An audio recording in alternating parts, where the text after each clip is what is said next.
morning.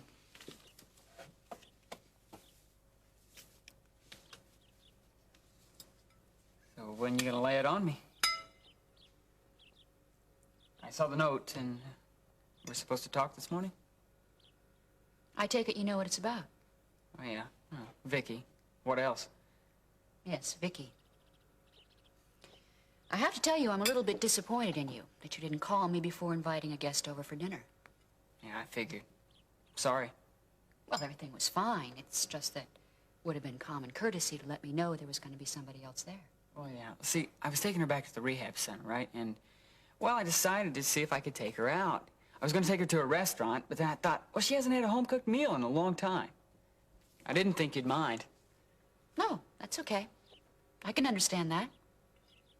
Still, I should have called. right.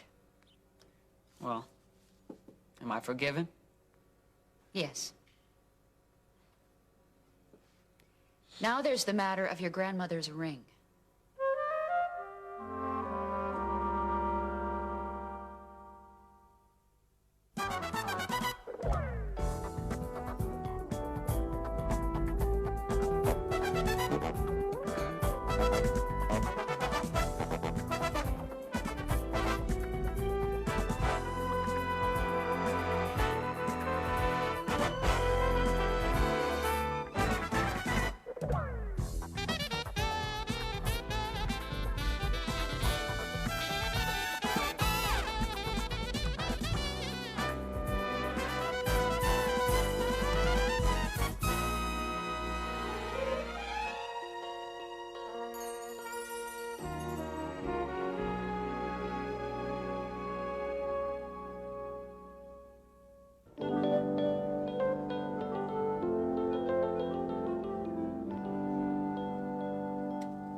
Dave! Oh, you're here early. Yeah, had a rough night. Sorry to hear it. What's up? Oh, I really don't want to go into it right now. I couldn't sleep last night, so I took a long walk and ended up here. You walked all the way here from your apartment? Yeah. Just walked into a bar and had a few drinks, too. But you didn't. No, I didn't, but I kept thinking how a couple of good stiff drinks might help me forget my problems. Oh. Well, what stopped you? I'm not sure. Maybe it was the walk. Maybe it was the arguing. Arguing? Yes, with myself and with God. You know, I think he won because my frustrations, my sense of... Well, the frustration just disappeared. Oh, then you fought the temptation and you won. What? Yeah, I guess maybe I did. But what's one win against so many failures? I mean, my wife, my 2 daughters. Yeah, but hey, I mean, in spite of everything else, you didn't get a drink, right? That's success to me, whatever it takes. Yeah, you can do it. No, maybe I can't. I don't know. Come on, Dave. I mean, what's it been? What, 2 years since you had a drink? Yeah. I mean, that's 2 years of winning. And you can keep on winning. Just do it. Do what? You look awful. Whatever it is you can do, don't do it to me. I promise. Thank you. Okay. What's with you 2 guys? You forget to shave. You definitely get too close to your razor. Well... Why are you in so early? I'm usually the first one here, and you know I can't stand change. You're not planning to cut my salary, are you? Well? Well, if you just slow that thing down just a little bit here, we'll be glad to explain it to you. First of all, hello. Hello. Hello. Very good, very good. Secondly, what you heard was the end of a private talk between him and me, man to man. Is that what that was? Well, if that's the way you want it, just wait till Ione gets here and we'll just talk up a storm. The 2 of us, woman to woman. Morning, all. Morning. What is this? The early bird conspiracy? What? Oh, well, Lucille's afraid she's going to lose her job because she usually opens up in the mornings. Oh, I see. Oh, that sounds like a bad case of insecurity. I want a second opinion. You got it. Oh, it's gonna be one of those kind of days. Well, I think I'll just open up for business and then all 3 of you can take it out on the patients instead of me.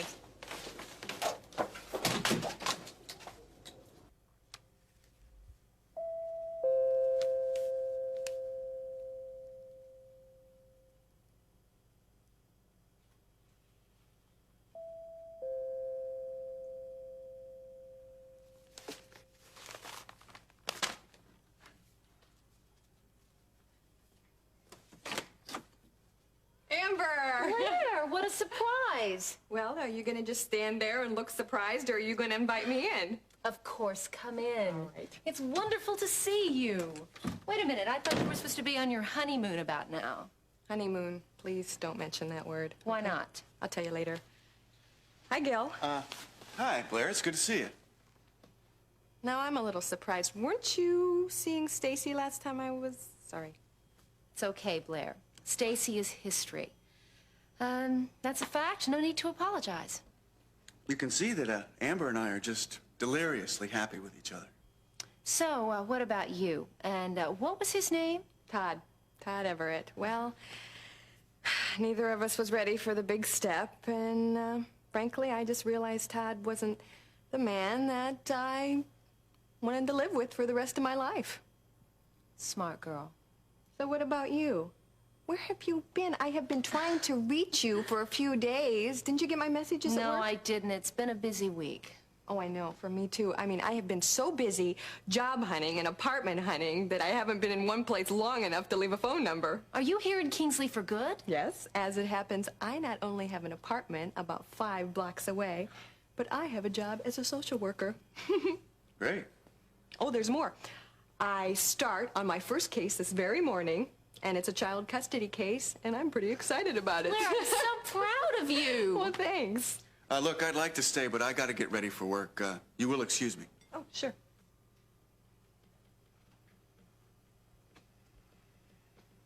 What's been going on with you two?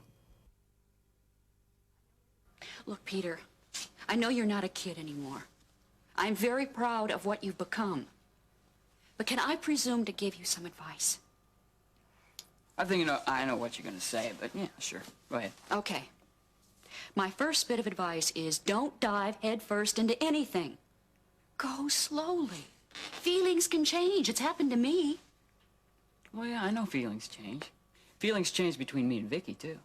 They got more intense. Are you sure about those feelings? Yeah. Okay. I just don't think that you should have decided to give Vicky a family heirloom this early. Oh, come on, Mom. Grandma gave me that ring to... She told me to give it to the girl who I truly love. That's Vicky. I'm sure. I'm not sorry I gave it to her. I think it's great. And I wish you did. Because I love you. I love you too. It's just that I feel like you're rushing into this thing. I guess I want to protect you. I just don't want to see you get hurt. Oh, you want to protect me. You don't want to see me get hurt. Now, come on. You're so cautious. Sometimes you treat me like a kid. Will you let me grow up? Please let me grow up. I know you're doing it out of love. Out of love, yes. Because I want to help you. I know you're not a kid. That's right. Look, I don't want to do that to you anymore. I have tried very hard not to be possessive. I know you're a man now. I'm a sophomore in college. I don't know how I feel. And you think it's a mistake because I'm falling in love with Vicky, right? Possibly. If it's a mistake, I'll come to find out, right? But it'll be my decision. All right, Amber, let's have it. What's with you and Gil? You're relentless, Blair. Okay, sit down. I'll tell you about it. Want a drink? Not this early in the morning. I have reformed a little bit, my dear. Just pour out the tale, okay? Well, there really isn't that much to tell, actually.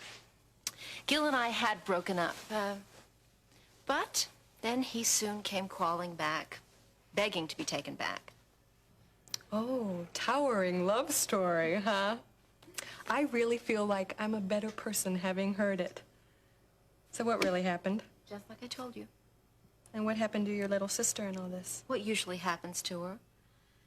She, thought Gil loved her, but he didn't.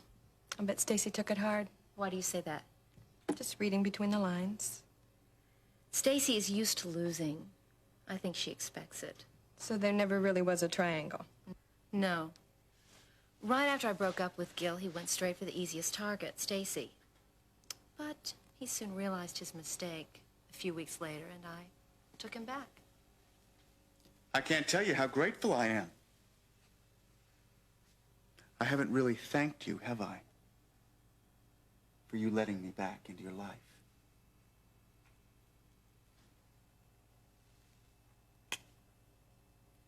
Thanks. What is your problem? We want Blair to know how happy we are together, don't we? Go to work. That's my intention. Bye, Blair. Bye. I'll be back.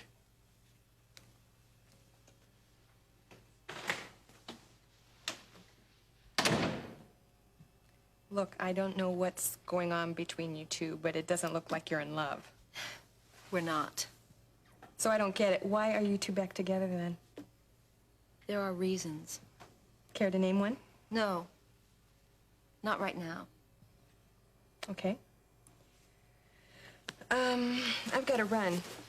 I'd like to have lunch, maybe the first of next week. Sure, that would be great. Okay. Amber. Yeah. Look, if you need somebody to talk to, you can count on me, okay? Just like the old dorm days, huh? Yeah. Thanks. Okay, bye. Bye. Good to see you.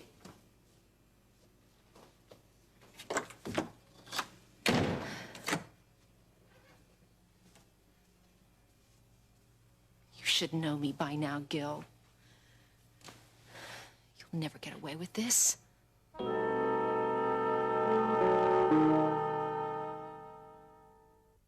As you know, Mrs. Mason, Judge Sawyer has assigned me to just review the conditions under which your son would be living if custody were awarded to you.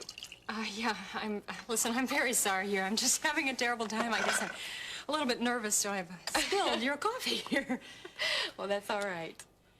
I have a confession to make, okay? Yeah, I'm a little nervous, too, because this is my first assignment. Oh, really?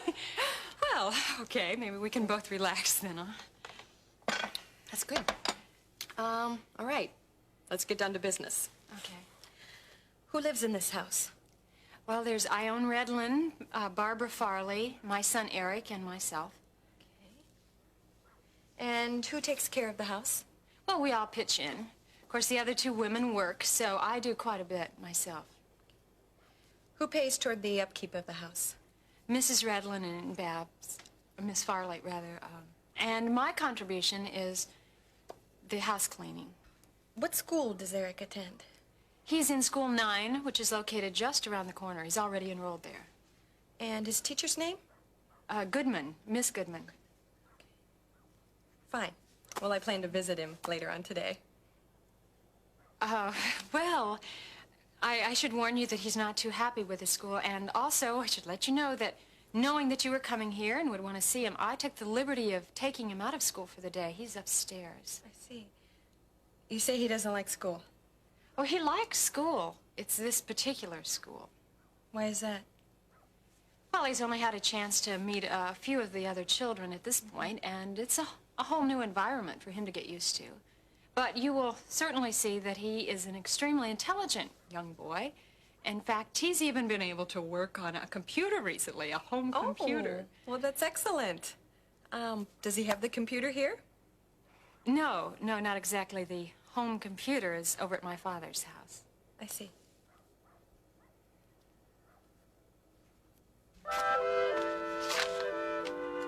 Oh, sweetheart, I'll go find Dr. Greeley and see whether or not I can get him to give you an answer as to when you're going to get out of this place, okay? Well, good morning. Well, if it isn't the custody lawyer, may I ask what you're doing here? Yes, I have some professional business with Miss Lawson. Oh, might I ask what that business would be? Well, no business of yours, I can assure you that. It concerns Miss Lawson only. Dr. Bond? Nancy, sweetheart, if you don't want to talk to this man, if he disturbs you in any manner, we can go and get the nurse and she can throw him out here so quick it'll make his head swim. It's okay? Well, all right. Well, all right then. Miss Lawson, I promise I will be most expeditious. That means quick. I know that. And you'd better be quick because you don't have time for all those big words. I plan to stay here just as long as you do. What are you writing, sweetheart? Allow me. Thanks, but I'll be okay. Okay, Nancy, sweetheart, I'll find Dr. Greeley and I'll be back tomorrow. Goodbye, sweetheart.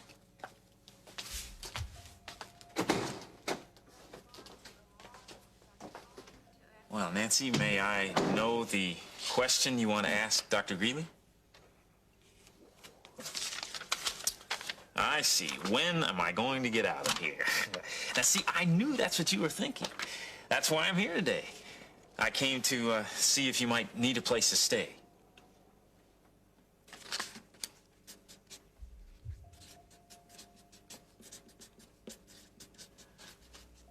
I can stay at Ione's. Well, sure, but look, Nancy, you're going to need professional help. I mean, who's going to take care of you? Who's going to pay for the therapy that you're going to need and the plastic surgery that's bound to be necessary? And Nancy, listen to me. It's time that you face up to the facts.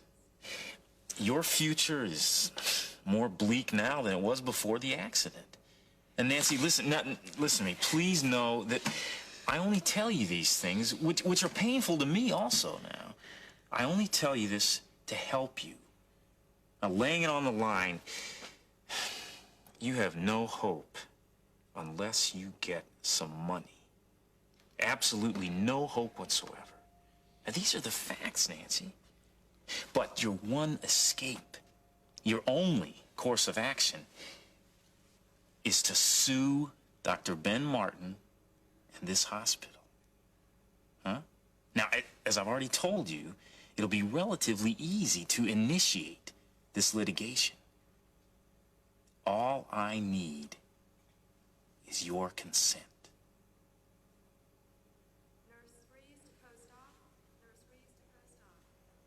Miss Simpson, we may not have a lot of material things here like home computers, but we do have a lot of love.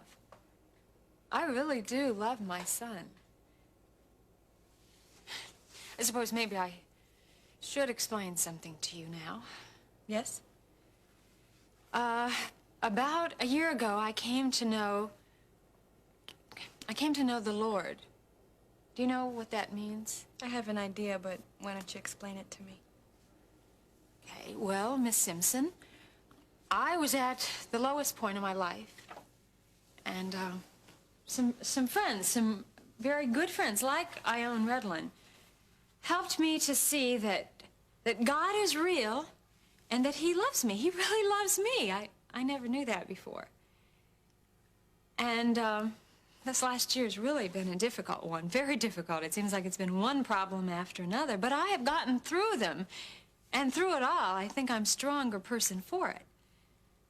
Well, Mrs. Mason, I've known that to happen. Well, in the meantime, I have found out what love really is. I have a genuine love for my son, Eric. I really do love him.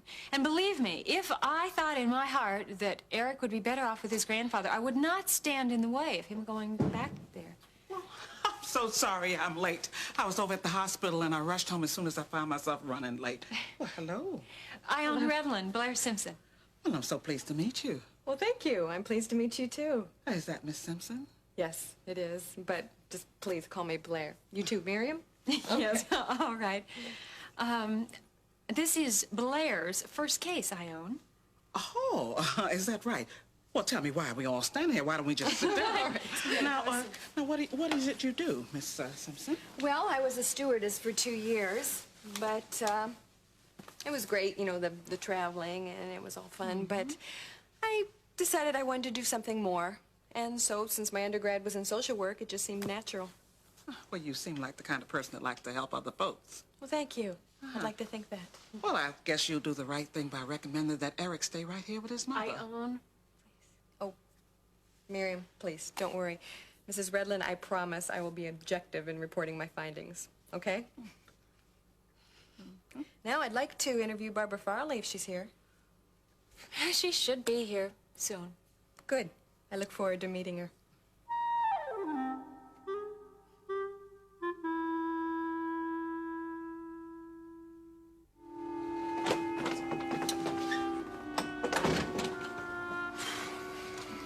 Doug, I have every confidence in you. And listen, thanks a million for doing this on such short notice. Well, Dan, I did owe you one. Let me tell you, frankly, this undercover stuff, though, it really isn't my thing. Oh, I know. But you're so good at worming your way into people's confidence. Yeah. And getting that needed info. It's true. And being a former friend of Martin's, you got a beautiful entree. Yeah. Okay? Yeah. All right, go get it, okay? Okay. Thanks. Hi. My name is Doug Hughes. I'm an old friend of Dr. Martin's. I was wondering, I know you're probably pretty busy. I was wondering if I could have a few moments with him. Well, we really are pretty busy, but I'll see. Just hold on. Okay, thank you. There's somebody here to see you, Dr. Martin. Well, Doug, hi. Okay, Jeremy, I'll sit you down. Why don't you have a seat and I'll be right with you. Here you go, buddy. Thanks. Hey, it's been a long time. It sure has. Listen, I'm sorry about your hand. I heard about that. Yeah, well, I try not to think about it. Yeah. So what are you doing here? Well, I heard about that little bit of master surgery that you did. I read it in the paper. I just thought I'd come by and congratulate you. Thanks. Sure. Listen, it was a fascinating article. I was just wondering if you have a few minutes, if you'd like to tell me about it. The whole story. Yeah, sure. I can give you a couple of minutes, but then I've got to get back to my patients. Sure. Well, you don't have to tell me how dedicated you are. I mean, that's why I was glad to see that write-up in the Times. But I'm sure a lot more happened than what was in the paper, and I want to know everything.